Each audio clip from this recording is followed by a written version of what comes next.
Ну что, друзья, продолжаем восстанавливать наш проект по Паршаку.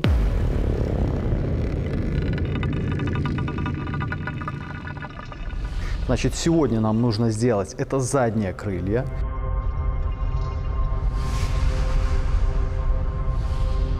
Выравнивать мы их будем с помощью баскетбольного мяча. Потом нужно навесить все двери, выставить абсолютно все зазоры. Потом накинуть капот. Капот, я напоминаю, алюминиевый, старый, вообще пожеванный в усмерть. Поэтому я купил бэушный, слегка помятый, за $350. Проблема в чем, что большинство кузовщиков говорят, что алюминиевые капоты лучше не восстанавливать, потому как с ними есть определенные трудности. Вот сегодня это мы и проверим. И после капота навесим передние крылья. Они тоже кривые, тоже алюминиевые. Что из этого получится, честно говоря, я абсолютно не знаю.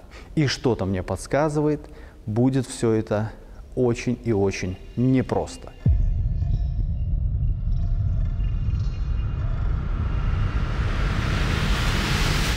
Но обо всем по порядку. Погнали! Напоминаю, в предыдущей серии мы обрезали, отрезали, подогнали, установили и приварили крышу на этот Porsche Macan.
Вопрос, насколько вот это должно идти, блядь, должно ли. Не могу сказать однозначно, хорош ли метод с баскетбольным мячом в данном случае, потому как крыло замято таким образом, что у нас не получилось засунуть мяч в середину вмятины. Зазор был очень маленький. Не спешим списывать этот баскетбольный метод, так как в дальнейшем он нам очень поможет. И именно поэтому меняем тактику.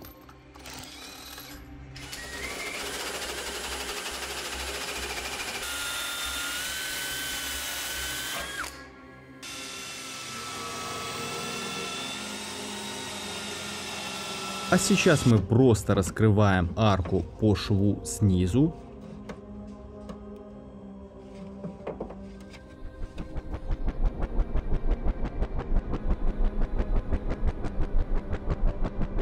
В образовавшееся отверстие вставляем мячик и накачиваем вмятину.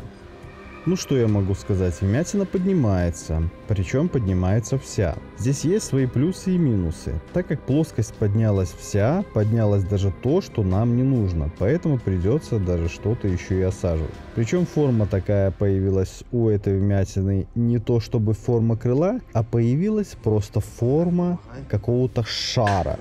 Для того, чтобы крыло выровнять так, как нам надо, накидываем дверь, чтобы выставить зазор, который нам необходим. Без двери ровной этого не сделать.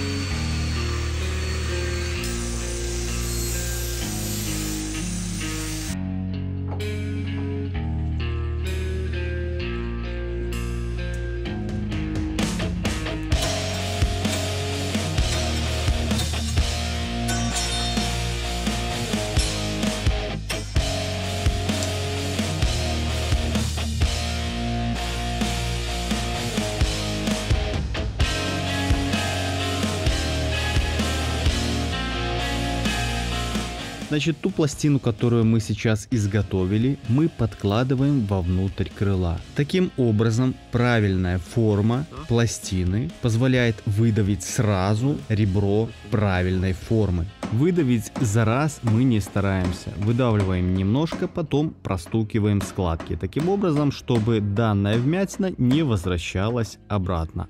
Я думаю, у вас назрел резонный вопрос. Так чем же мы выдавливаем? Под пластину мы подкладываем гидравлические ножницы. Они не сжимаются, а именно работают на разжатие. И по чуть-чуть выдавливаем кант. Кант – это основа, от чего нужно нам оттолкнуться. Как только станет кант, все остальное это уже будет дело техники.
Короче, друзья, сейчас попандос вообще жесточайший, я бы даже сказал. Значит, смотрите. Зазор, короче, сверху был нормальный, снизу вообще дверь накладывалась прямо на крыло. Я что думаю? Ну, давай, короче, разрежем по привычке, как в старых койлах делал всегда. Разрежем, раскроем, все нормально. Но моя ж кочерышка не допетрила, что, ну, явно что-то здесь не так. После этого я вспоминаю, что в задней крышке зазор был, ну, прям такой порядочный. И оказывается, понимаю, что это крыло нужно было стягивать вот сюда, чтобы он закрыл здесь зазор, а тут зазор раскрылся. И вот так вот по низу с выворотом его немножко. И понимаю, что теперь это вообще жесточайший попандос. И что с этим делать? Вот сколько себя помню, сначала делаю, потом переделываю. Но тут я, честно говоря, уже даже не знаю, как переделать. И при этом, если еще и стапеля нету, что тут можно сделать? Ну так-то вроде смотрится, вроде более-менее. Ладно, сейчас крышку накинем и посмотрим. Но я там думаю, что будет просто вилы.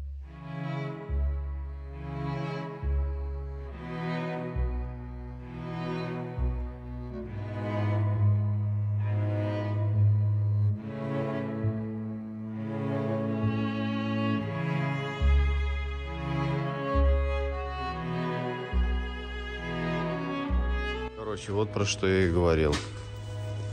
Зазор. Ну, здесь, в принципе, нормально. Вот как раз-таки здесь эта сторона нормально, а вот эту сторону нужно было вот сюда вот тянуть. Короче, жесть. Я хер его знаю, что с этим делать, честно говоря. Вроде бы еще сюда можно подать. Попробовать. Но мне кажется, ничего это не даст. Пу-пу-пу-пу. Надо было сразу этот зазор равнять, а потом уже тем заниматься.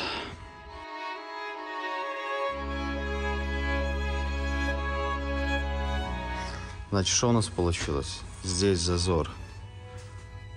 Что-то с большего получилось выставить. Здесь зазор чуть меньше.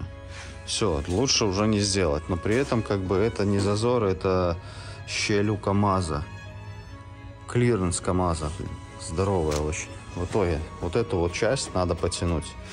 Я думаю, сейчас сюда пластину приварить и его вот так стянуть. Сколько потянется.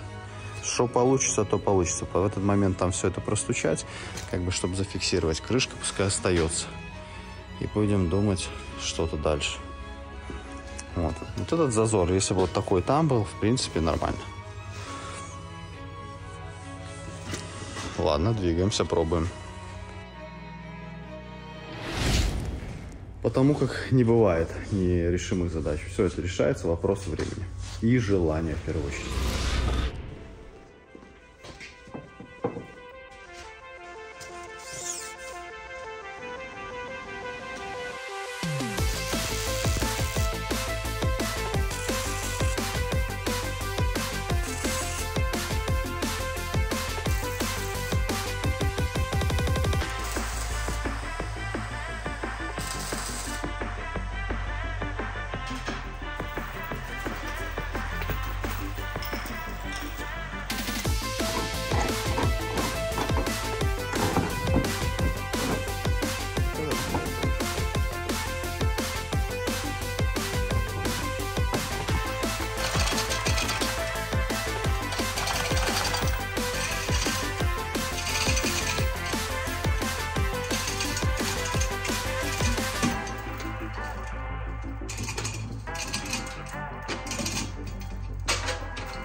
Так, значит, получилось еще хуже, чем было, по-хорошему. Крышка, в принципе, как бы считается сейчас закрытой. Видите, насколько крыло ниже крышки. С этой стороны все хорошо. Вот, чтобы если вот так будет, будет просто шикарно. Сейчас будем здесь что-то думать. Так, Женек, давай там крат.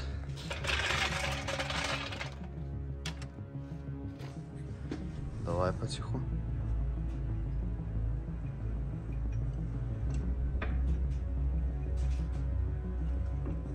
Идет.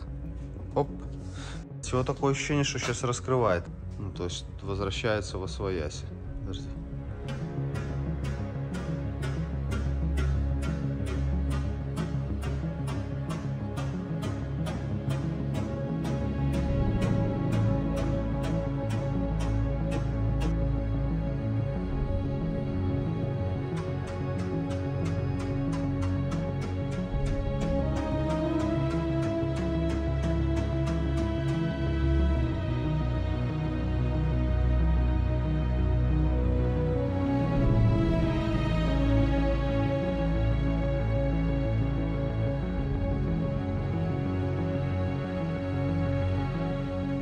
Ну все, значит, можно сказать, все получилось. Сейчас только точки эти сделаем ровнее. То есть высота видно, да? Высота крышки совпадает с высотой крыла. Здесь есть небольшое выпирание, где-то миллиметрик относительно. Но это можно крышку стянуть. Станет все отлично. Здесь то же самое. То есть получилось все симметрично. Вот здесь такой небольшой зазорчик. И вот здесь он тоже такой же. То есть, в принципе, chicken McNugget, everybody come on.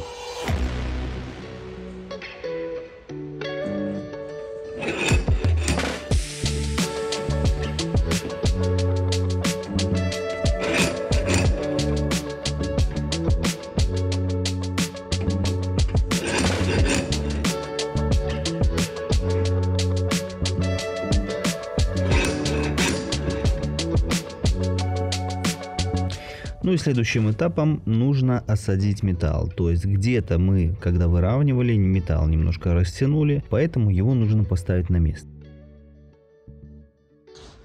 Давай. Ай, хорошо. Стой. Вот сюда, да. Если его на место не поставить, то потом, когда вы это будете шпатлевать, у вас шпатлевка здесь отвалится. нужно исключить хлопуны, чтобы их не было. То есть металл должен быть натянут как струна. Этим сейчас и занимаемся. Ну, вообще отлично. Провалилось так, как и надо. И хлопуна нету, который был. Сейчас еще молоточком можно чуть-чуть подровнять. Все будет отлично.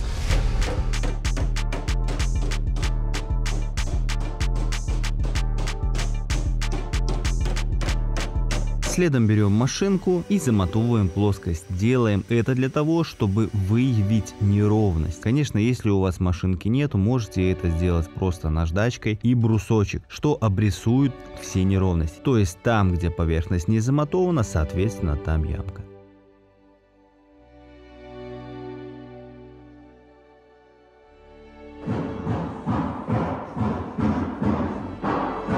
Рыбой воняешь. Кто тебя уже покормил, а?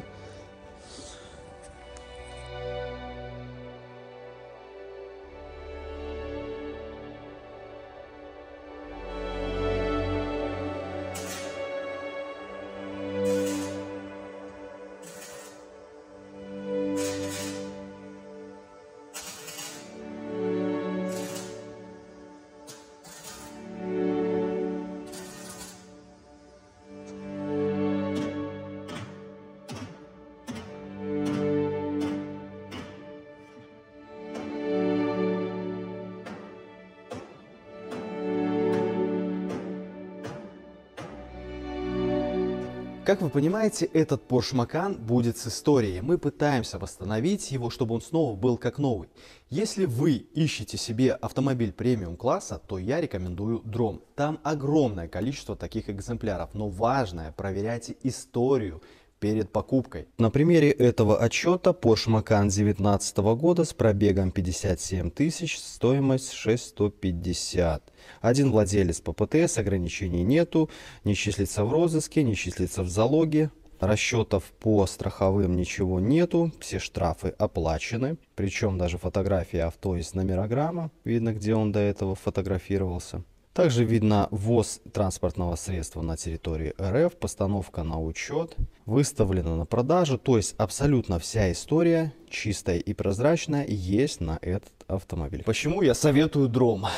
Потому что лента рекомендаций, там она непростая, она очень умная. Вот сидишь, ты листаешь, к примеру, объявление, ищешь какой-то автомобиль, а она тебе потом сама подкидывает по твоим предпочтениям. Я там однажды нашел Е28 в идеальном состоянии. Я, честно говоря, даже не думал, что на сегодняшний день это вообще возможно. На Дроме больше 700 тысяч честных объявлений. Только не забывайте отзывы прочитать про желаемый автомобиль.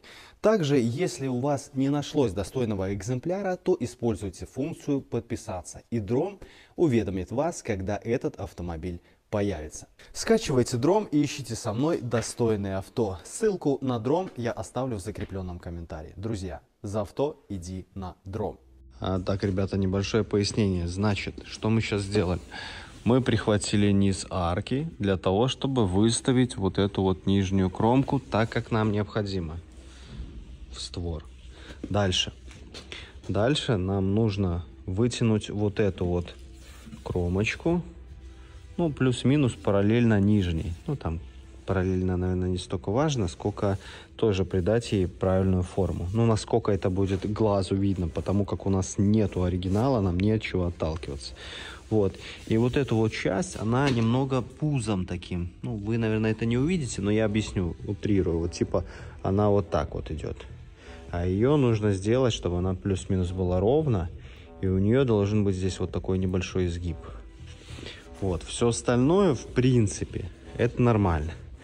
Вот эти вот вещи, там, до идеала какого-то доводить я не вижу никакого смысла, так как автомобиль не первой свежести, так сказать.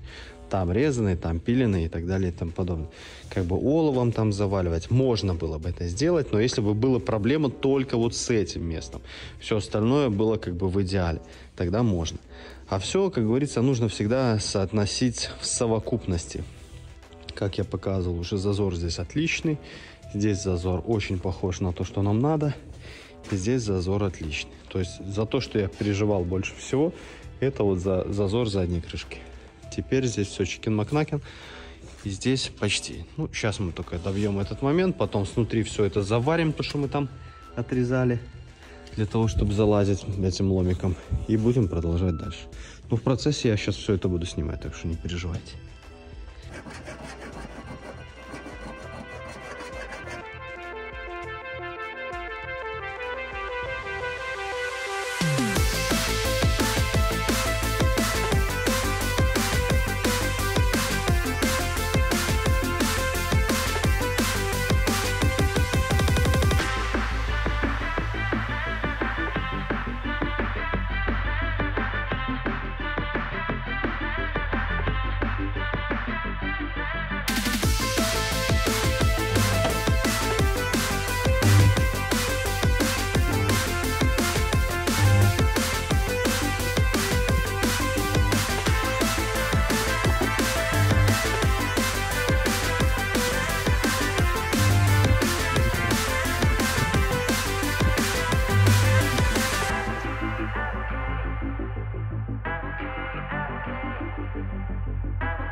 Следующим этапом нам нужно сделать, видите, вот плоскость вот этой вот, ну, кант арки, так сказать, он завален вовнутрь, вот.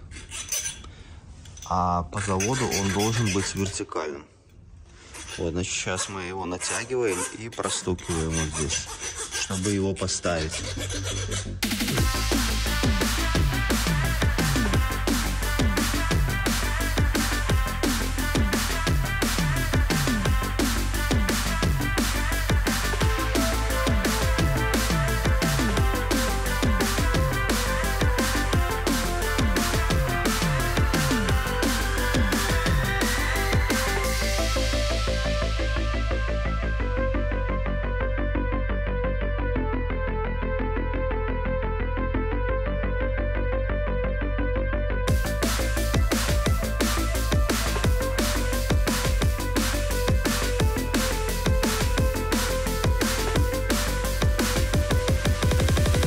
Закончена эпопея с задним левым крылом.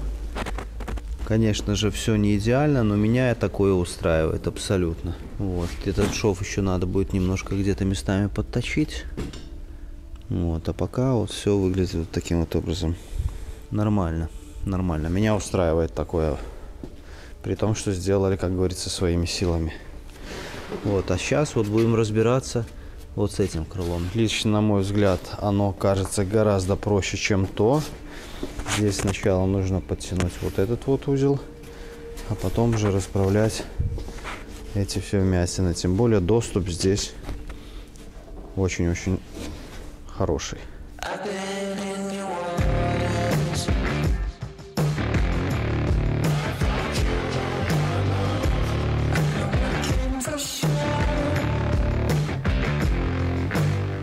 Так, ну вот лично мое мнение, что здесь проще всего сделать вот с этим узлом. Можно, конечно, было бы потянуть, но проще поставить домкрат. Переть его куда-нибудь в силовой элемент амортизатора. Кузов. Вот здесь вот где-то у него ребро жесткости идет. И просто давануть сюда.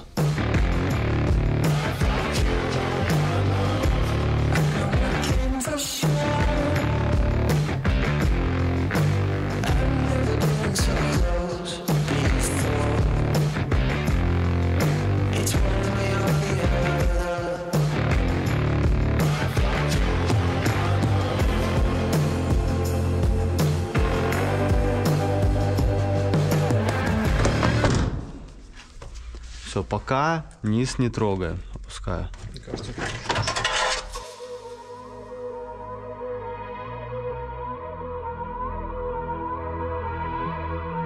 Так, значит, низ немножко продавили. Стало уже очень-очень хорошо. Потому как даже вот здесь вот плоскость стала. Сверху, в принципе, изначально было. Здесь довелось. Вот это вот нам нужно будет сам лицевой лист подтягивать сюда. И тогда зазор весь закроется. И при этом вот здесь вот видно, что тачка лежала всем весом прям на этом месте. Соответственно, и вот эта штука тоже ушла, скорее всего.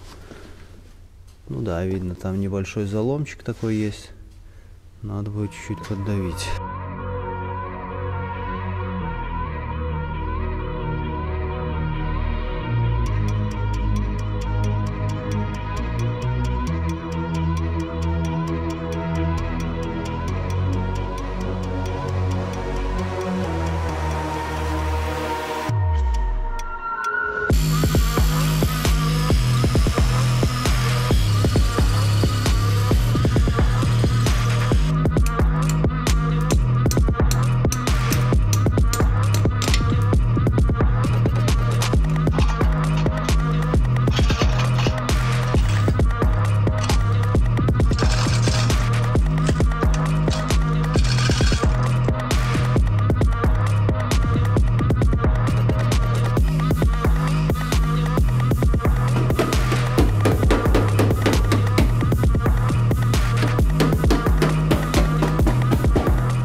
А ты маленький, что, пошел уже? Ай ты мой красавец. Ой, ну все, скажи. Накормили, напоили. Отпускайте.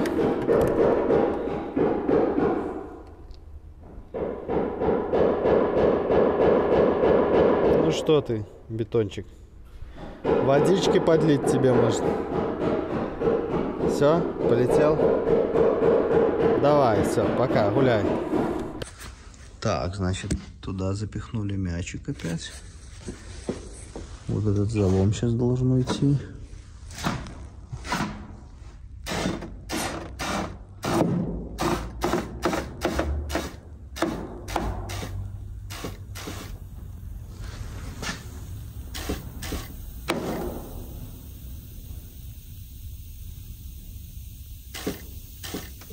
Оп-оп-оп. Нихуя, все уже. Спасибо.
Так, ну и накидываем обязательно бампер. Проверяем, что у нас тут получается. А получается у нас не все так радужно, как хотелось бы. Видите? Бампер сюда, крыло сюда. Видно, сейчас я вам покажу. То есть такое ощущение, что низ крыла нужно еще тянуть. Видите, да? Надо что-то думать, потому что очень некрасиво. С этой стороны, по-моему, все было хорошо. Так, ну и с этой стороны что-то моросит тоже.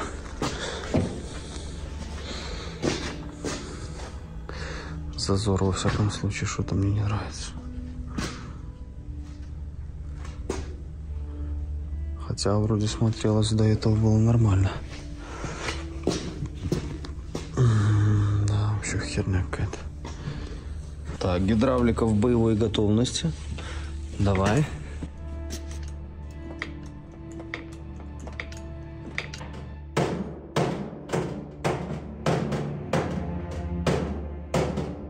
Итак, господа, значит, закончили мы этот этап, 2 задних крыла сделались. Напоминаю, что за одно крыло мне заряжали для того, чтобы его сделать там на стапеле, там со споттером, всеми этими делами, 400 баксов. То крыло 300 баксов. У нас ушло на восстановление этого что-то в районе 3-3,5 дней, то 2 дня максимум. Честно говоря, я не особо верил в то, что получится, но мы в очередной раз убедились в том, что главное начать, и оно само как-то начинает потиху делать. Если к вам приезжает какой-то кузовщик и говорит, я 100% знаю, что я вот это вот делаю так или делаю вот так, мне кажется, он немножко лукавит. Ни один кузовщик до конца не понимает, как это все 100% сделать. Он начинает, а оно уже в процессе все начинает как бы восстанавливаться. Следующий этап, которым мы сейчас будем заниматься, это установить новый капот, так как старый капот, он вообще не подлежит восстановлению, причем, что он алюминиевый. И крылья. Нужно установить, нормально сделать крылья, потому как они пожеванные вертолетом. Если покупать такое крыло, вот такое же ублюдское, покоцанное, там даже, наверное, еще пострашнее будет. Оно стоит что-то в районе 150 баксов. Целое крыло такое стоит 400-500 долларов. С небольшими дефектиками, там, тычками какими-то там, ну, не намного дешевле, чем 400-500 баксов. Поэтому нет никакого смысла за такую маленькую филеночку отдавать такие деньги, поэтому, опять же, сейчас будем это делать. При этом я не вижу тут особых проблем, потому как доступ есть. Единственное, что здесь какая-то небольшая трещина, но я думаю, можно будет это подварить.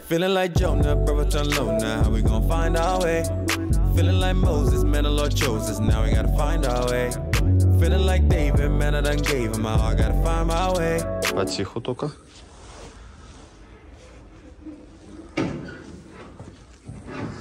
Так, ну здесь зазора пока нету, потому как выставили еще так себе.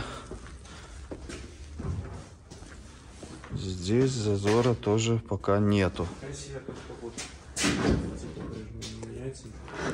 Ну, нет, ничего не изменилось. Ладно, сейчас похаваем, продолжим. Ну, в целом-то уже облик паршовский есть. Появляются новые проблемы. Как же без них? Значит, что показываю? Смотрите. Зазор, конь. Просто лошадиный. Зазор вообще ни о чем. Смотрим с этой стороны. А с этой стороны он торчит сюда, а здесь зазора нету. А с той стороны вот такой. Конечно же, можно было бы, казалось бы, сюда подать, чтобы здесь зазор. Но здесь же дверь стоит. То есть, получается, здесь уже будет такой лошадиный зазор. И вот мы сейчас думаем, в чем проблема. Потому как вроде этот капот более-менее, ну, есть тут небольшие такие нюансы. Раз, два. Тут немножко притерты. Ну, как бы это все ерунда. Итак, получается, было принято решение, что, скорее всего, вот эта вот петля почему-то выше. Капот выше. С этой стороны петля ниже. И капот в этом месте ниже. То есть, получается, что... Это мы уже сейчас заметили.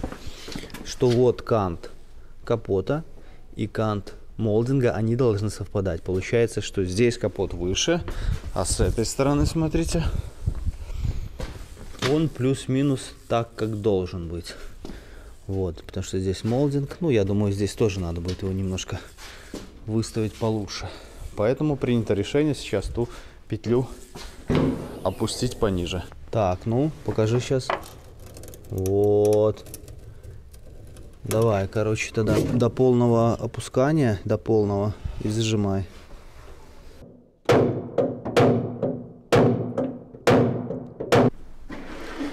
Так, значит, стало буквально чуть-чуть ниже, но все равно не устраивает. Зазора как не было, так и нету. Надо предпринимать другие действия. Значит, следующий шаг. скорее всего, нужно будет подстучать именно внутренний лист капота. Но опять же, если вы видите какие-то варианты, обязательно напишите, потому что мы можем сейчас сделать что-то не то. Вот. А ваше решение, возможно, было более простым. Короче, у нас проблема на проблеме. Значит, сейчас мы уже заметили, что немножко диагонали пляшут на 1 сантиметр. Вот. Хотя визуально там смотришь, все идеально. Вот. При этом, когда я ставил крышу, прям каких-то там напряжений сверх я не видел. Вот. Что мы еще замечаем? Замечаем, что расстояние вот от этого уголка до стойки здесь 2,5 сантиметра, а с этой 3 сантиметра. И получается, что вот это вот расстояние, вот это, оно больше. Мы смотрим капот, соответственно, капот плюс-минус одинаково с этой плоскостью, но здесь вот этот вот конский зазор. Если и капот мы, может, как-то сейчас немножко его приподнимем, здесь натянем, он станет, то дверь сейчас мы исправим просто верхней петлей, потому как вот этот вот выступ и вот этот вот кант, они вот здесь вот, да, миллиметра 3, наверное. Вот разница между этого выступа и этого канта. А вот здесь и везде где-то сантиметр с небольшим. Поэтому делаем вывод, что надо втапливать дверь вовнутрь. И потом капот немножечко натягивать, чтобы вот этот зазор закрылся. И подошла к стойке. Не знаю. Честно говоря, уже есть вопросы по поводу того, станет ли лобовое стекло. Так, значит, вот, теперь давай. Так, значит, вот проблема нашлась. Почему у нас капот толком-то и не становится? Потому что, во-первых, этот капот был притерт. Но это как бы понятно, потому что здесь есть характерные такие вмятины. Вот след притирания. Куда-то просто уперлась эта барбитура. Вот эти царапины, видите? Вот, и вот его согнуло. Вот вмятина у него уходит, ребро. Раз. Ребро. Два. Вот оно. Хорошо просматривается очень. То есть в теории сейчас мы будем вот это крыло и вот это крыло стягивать, крыло капота, и развернуть вот эти вот неровности. Как это будет происходить, толком не знаю, но надо с этим что-то сделать. Ой, блин, начинаешь одно, потом упираешься в другое, а там третье, а там четвертое. Ну, короче, как всегда. Вечно мне везет. А вот здесь, в принципе, с большего все хорошо. Ничего такого критичного здесь не видно. Но получается, ширина у него сейчас больше, чем необходимо. Поэтому и зазоры нифига не сходятся.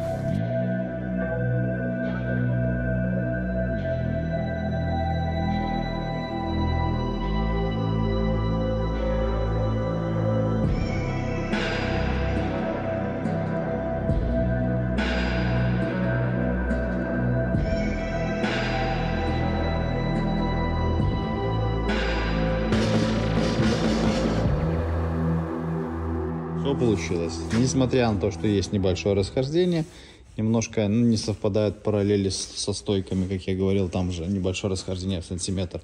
Но зазоры и молдинги сюда, накладочки, все это скрывает, и получается все хорошо. Сделали следующие выводы. Вот этот вот зазор непонятный, мы поняли, что скорее всего проблема вот в чем. Вот здесь уперлось что-то в капот, и в момент упирания вот этот капот развернуло, понимаете? Здесь надавило, а здесь развернуло.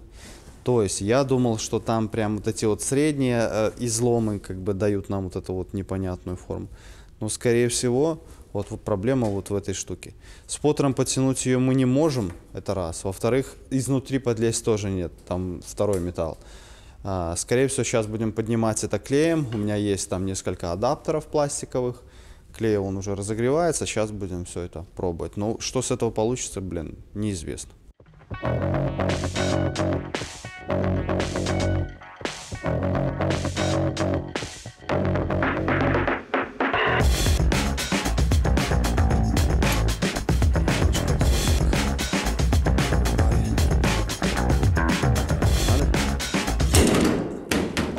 планшет.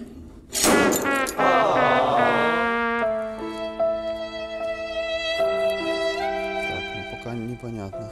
Ну, как бы этот резкий залом я прям не уверен, что мы сделаем, но основу вот эту поднимем. Сейчас еще попробуем.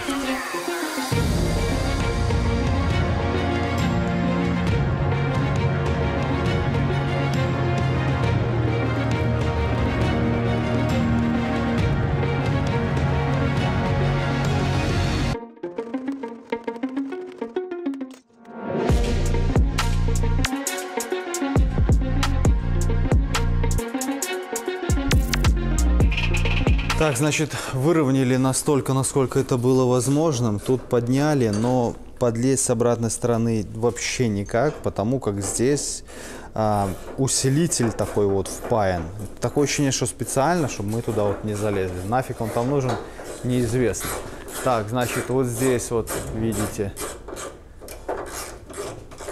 немножко подшпаклевать и будет отлично.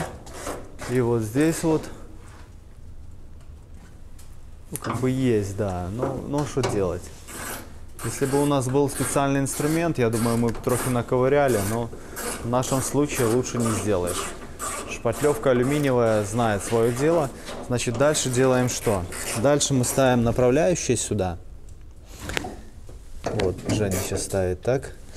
И ослабеваем вот эти болты.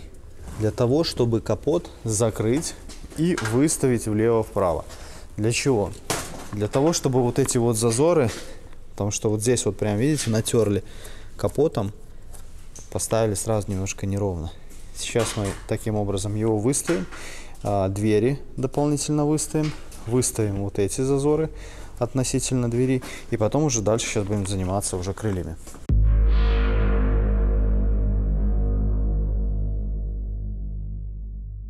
Зазоры все равно не сходятся, нужно капот немножко растянуть. Почему? Потому что был удар, значит, посередине его здесь вот внутренний лист заломало, поэтому нам нужно сейчас его растянуть и вытянуть внутренний лист, который заломанный, соответственно. Для этого прикрутили 2 серьги из ремней, раз, два. Гидравликой сейчас это натягиваем и обратным молотком выбиваем. Погнали!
Так, значит, ребята, накинули мы бамперок, значит, смотрите, что у нас получается. Вот, зазора здесь нету, ну ладно, здесь еще может там немножко сломана пластмасска быть, это как бы полбеды. Значит, прилегание к бамперу, смотрите, какое у этого капота. То есть, вот здесь вот была притертость, куда-то притерлись. Вот, смотрите, здесь прилегание какое. Ну это все. Я не думаю, что это возможно вообще сделать. Просто я к тому, что те люди, которые его снимали, ну они же заведомо про это знали. И они знали, что этот капот сделать, ну, блин, нереально. Вот, и тем не менее сняли его, продали лохам, таким как мы. Вот, а мы думаем, да, мы сэкономим, мы все сделаем. Ну, как видите. Постоянно наступаю на одни и те же грабли. Если дорого, то тебя могут все равно кинуть. Ты можешь взять нормальную деталь, блядь. Но если дешево, то это точно блядь. С какого он стоит 1500, его продали за $300. А потому что он кусок кривого.